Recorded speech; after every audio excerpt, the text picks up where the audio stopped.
Ninth standard का science 2 का हम लोगों ने 9th लेसन स्टार्ट किया था एनवायरमेंटल मैनेजमेंट। ओके, तो ये जो है हम लोग का लेसन साइंस 2 का है और यहाँ पे हम लोगों ने एंड किया था सॉलिड वेस्ट। ये हम लोगों ने वहाँ पे एंड किया था सॉलिड वेस्ट मैनेजमेंट। ओके, अभी यहाँ पे देखो, यहाँ पे उन्होंने दिया है बायोडिग्रेडेबल वेस्ट। ओके, अभी वेस्ट के दो है, सॉलिड वेस्ट में एक है नॉन बायोडिग्रेडेबल, एक है बायोडिग्रेडेबल। बायोडिग्रेडेबल यानी नेचर में जिसका डीकंपोजिशन होता है, डिग्रेडेशन होता है, उसको बोलते हैं biodegradable. Okay, this type of waste easily degraded by the microbes which are present in the soil and environment. It is mainly include the kitchen waste. Biodegradable waste में किचन वेस्ट आता है। कौन सा किचन वेस्ट? जो food बचा हुआ है, fruits है, वेजिटेबल्स है, जो हम लोग लेके आते हैं, ash, soil, dung and parts of a plant यानी लीव्स वगैरह, ओके,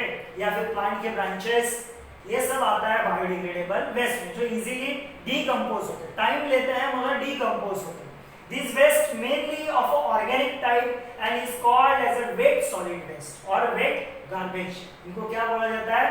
वेट सॉलिड वेस्ट या फिर वेट गार्बेज। इसीलिए हम लोग को बोला जाता है कि घर से जो कचरा निकलता है, वेट एंड जो ड्राई कचरा है, ओके, उसको अलग अलग हमेशा रखना चाहिए। It is carefully decompose. अगर ये कचरा हम लोग अगर उसको केयरफुली डिकम्पोज करते हैं, we can get the compost and fuel of good quality from such a biofuel project have been started in municipal. अगर इस कचरे को हम लोग ठीक से डिकम्पोज करते हैं तो उससे क्या मिलता है हम लोग को? एक तो फ्यूल मिलता है एंड अच्छा क्वालिटी का कंपोस्ट यानी फर्टिलाइजर मिलता है। Okay, अगर इसको हम लोग ठीक से डिकम्पोज करते हैं तो।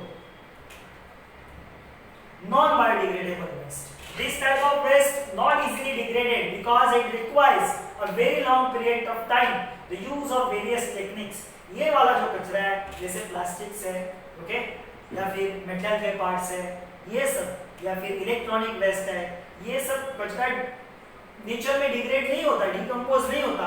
उनको डिकम्पोज करने के लिए वैरायटीज, अलग अलग टेक्निक्स ढूंढना पड़ता है, अलग अलग मशीनरी से उनको हम लोग डिग्रेड कर सकते हैं। ओके, कंप्लीटली डिग्रेड नहीं होते, नेचर में डिग्रेड नहीं होते। It includes plastic, metal and other similar material. This type of waste is also dry solid waste या फिर ड्राई गार्बेज। इसको क्या बोला जाता है? ड्राई सॉलिड वेस्ट या फिर ड्राई गार्बेज। अभी क्लासिफिकेशन सोर्स, अभी कचरा कहाँ से निकलता है, सोर्स यानी कहां से निकलता है, उसके हिसाब से उनको क्लासिफाई किया है।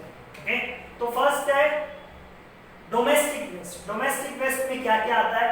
Foods, paper, plastic bags, vegetable, fruit skins यानी फ्रूट खाने के बाद ऊपर का covering, and glass and sheets of metal and article, ये सब डोमेस्टिक वेस्ट जो नॉर्मली घरों से वगैरह निकलता है, उसको हम लोग बोलेंगे। नेक्स्ट है इंडस्ट्रियल वेस्ट। इंडस्ट्रियल वेस्ट से क्या, वेस्ट जो है उसमें क्या है? केमिकल्स है, पिगमेंट्स यानी कलर देने के लिए जो सब्सटेंस यूज करते हैं, पिगमेंट, स्लज यानी जो कचरा बचता है उसको स्लज बोलते हैं, ऐश निकलता है, ओके, एंड द मेटल्स, ये सब आता है इंडस्ट्रियल वेस्ट में। नेक्स्ट है हजार्डस वेस्ट। नॉर्मली इंडस्ट्री से निकलने वाला ये हजार्डस वेस्ट ज्यादातर रहता है। Chemicals generated in the various industries, radioactive materials, okay, ये जो रेडियोएक्टिव प्लांट्स जो रहते हैं जहाँ पे एटॉमिक एनर्जी प्लांट, वहाँ पे, and explosives and infections material, explosives, okay, जैसे बॉम्ब्स वगैरह जो रहते हैं या फिर सर्टेन एक्सप्लोजिव्स यूज करते हैं, ओके, वेपन्स यूज करते हैं, उसमें ये हजार्डस वेस्ट ज्यादा रहते हैं, and infectious material. Next farm and garden waste. Okay, अभी फार्म एंड गार्डन वेस्ट में क्या होगा?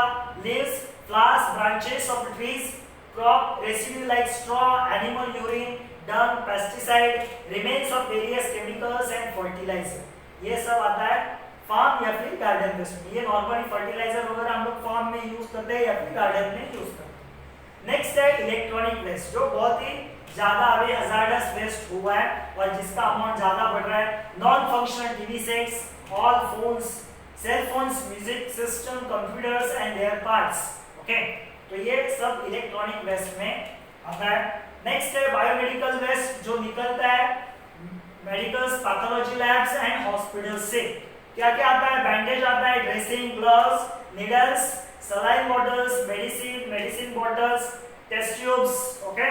बॉडी पार्ट्स, अब ये बॉडी पार्ट्स आप बोलोगे कहा, देखो कुछ ऐसे सर्टेन बॉडी पार्ट्स रहते हैं सर्जरी में निकाले जाते हैं, okay. Blood, okay, and from the clinics and hospitals and blood banks and the laboratories, ये सब बाहर से निकलने वाला कचरा वो है बायोमेडिकल वेस्ट। नेक्स्ट उन्होंने दिया है urban waste generated through the household industries and the large commercial industrial establishments, carry bags, glass, metal piece and rods, metal के pieces and rods, threads, rubber, papers, can for the shops, vegetables, meat markets and construction waste, ये सब आता है urban waste. Next जो है radio active waste, radioactive material like, ये देखो ये जो रेडियोएक्टिव एलिमेंट्स है इनका यूज किया जाता है सर्टेन एटॉमिक एनर्जी प्लांट में, ओके। तो ये सर्टेन रेडिएशंस का यूज किया जाता है। अभी उसमें स्ट्रोंशियम है 10, सेरियम है 141, बेरियम है 148 इनके पास, okay. And heavy water generated from the atomic energy plant, heavy water यानी कौन सा वाटर जिसका वेट ज्यादा होता है वो नहीं, जिसमें ऐसे सर्टेन मिनरल्स रहते हैं, कैल्शियम, मैग्नीशियम जिसमें ज्यादा रहता है, ओके, उसको हेवी वाटर बोला जाता है। यूरेनियम माइंस, ज्यादा मिनरल मिक्स होते हैं उसको हेवी वाटर बोलते हैं। Uranium mines, atomic research centre, nuclear weapons testing, nuclear weapons बनाते हैं, ओके, उसका टेस्टिंग किया जाता है, वो वहां से निकलते हैं। And mining waste remains heavy metals like lead, arsenic, cadmium from the mines, okay। mines यानी हम लोग बोल सकते हैं कि अर्थ को खोद के वहां से सर्टेन मिनरल्स को निकाला जाता है, माइनिंग किया जाता है, उसको माइनिंग बोलते हैं। तो वहां से भी लेड, आर्सेनिक, कैडमियम निकलता है जो मिक्स होता है एयर में। तो ऐसे वेस्ट, तो ये अलग अलग जगह से जहां से निकलते हैं उसके हिसाब से सोर्स से वेस्ट को क्लासिफाई किया है।